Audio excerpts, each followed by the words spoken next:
Assalamu alaikum wa rahmatullahi wa barakatuh. Alhamdulillahi al-kafi al-shafi al-muafi, wassalatu wassalamu ala sayyidina Muhammad al-kafi al-shafi al-muafi, salawatuhu wa salamuhu alayhi wa ala alihi wa sahbihi ajma'in.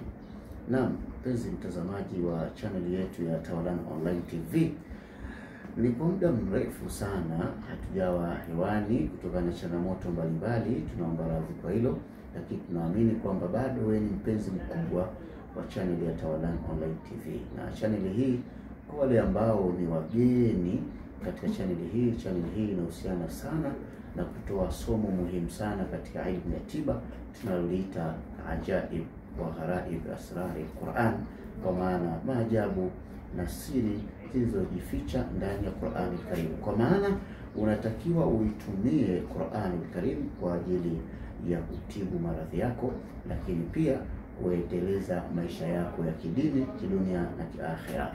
Kwa hiyo basi endelea kubaki katika channel ya Tawalan Online TV ili uweze kujipatia mambo makubwa, mambo yaliyokuwa bora kwa ajili ya maslahi yako ya kidini, kidunia na kiakhira.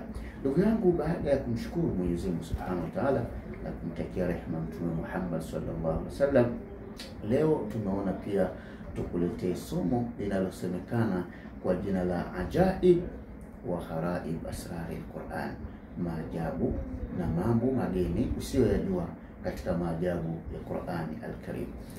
Tunapozungumzia Qur'an al-Karim, labda nukuu maneno ya huyu Abdul Ati, mmoja katika wataalamu, anasema inna al-Qur'an al-Karim shifa'un min kulli al-ilal ar-ruhiyya, kwa sababu Qur'an al-Karim ni ponyo kwa kila maradhi au kila matatizo, kila mateso ambayo hayapo kikawaida. Tunaposema al-ilal ar-ruhiyya, tunakusudia yale matatizo ambayo yanahusiana na majini, yanahusiana na uchawi. Matatizo haya Qur'ani nafasi yake kubwa kwa ajili ya kutibu maradhi hayo.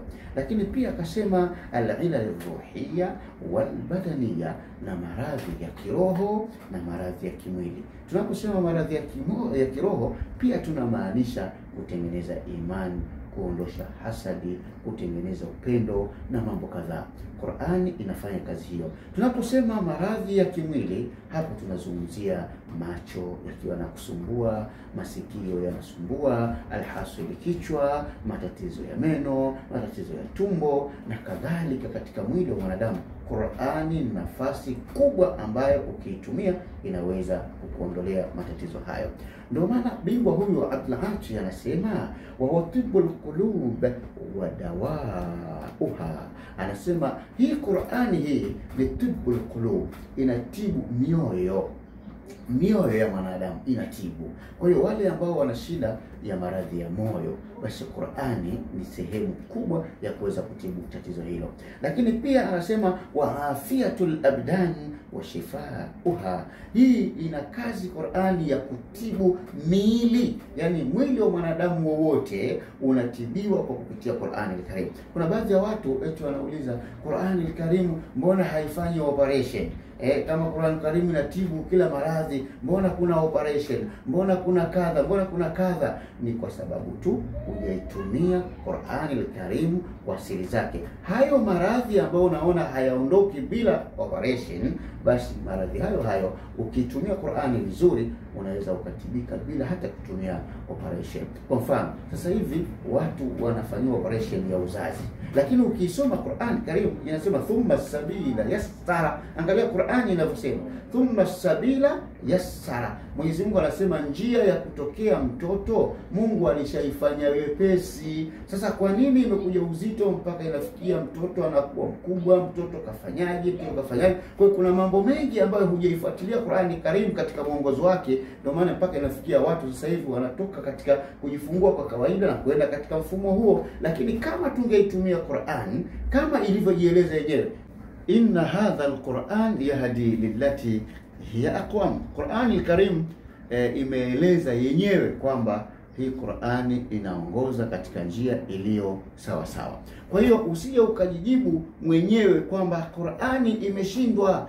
Nyinyi mnatuambia kwamba Qur'ani inafanya kila kitu. Qur'ani, mbona kwenye swala hili la uzazi inafikia Qur'ani haifanyi kazi? Hapana. Kuacha kuitumia Qur'ani ndio kunatupelekea mambo mengi yanajitokeza, na sio kwamba Qur'ani haijatoa mwongozo.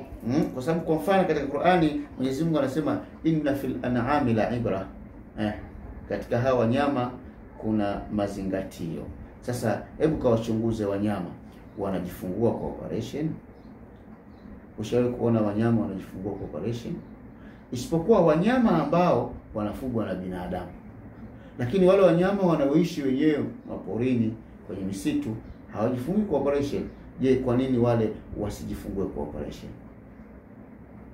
Maana Mwenyezi Mungu ashatumia Qur'ani kutuelekeza tukawaangalie wanyama. Kipengele cha utalii hicho. Kawaangalieni wanyama. Katika wanyama kuna mazingatio. Utaona mfumo wao wa ulaji wao wakiwa ni wajawazito.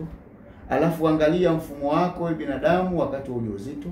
Utakuta kuna utofauti mkubwa sana. Ndio maana nikakwambia Qur'ani ilishaweka kila kitu sawa, isipokuwa sisi wenyewe tumeiacha Qur'ani. Kama mwenyewe alivyosema Allah Subhanahu wa Ta'ala, inna qaumi ittakhadhu hadha alquran mahjura, watu wangu hii Qur'ani wameiacha, wameihama.